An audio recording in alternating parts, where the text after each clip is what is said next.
In my first group, we had a participant who was an only child, and he grew up with a mother who battled drug addictions his entire life. He would often have to hitchhike on his own at like the age of 8 off Highway 6 to get to the city. And that was like a pretty common story for him. So he kind of raised himself at a really young age, and he struggled socially. So when he did interview with us, he expressed that like he had a hard time making friends. He had a hard time like speaking in public. And those were like his 2 greatest barriers to work. He did just graduate high school when he had applied here. And we definitely noticed the lack of social skills in program.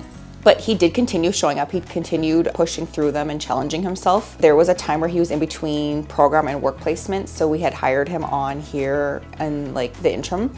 In that he really got close with the rest of us, and we discovered that he's actually like a really talented singer, and he sings Frank Sinatra, and he sounds identical to Frank Sinatra.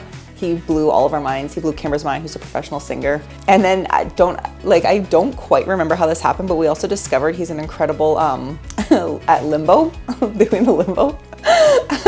I think it was possibly like an Energizer we did with our participants, and then he had won that. So there was all these really incredible talents he had that I think he knew he had, but he just didn't know how he could share them and didn't have that comfort level. And then after realizing that like it is a safe space, he can share that with a team, he ended up sharing it with the rest of his program participants. From that day forward, his social skills greatly improved, and he ended up getting a job, getting hired on full-time with higher wages than minimum wage, and did really well for himself.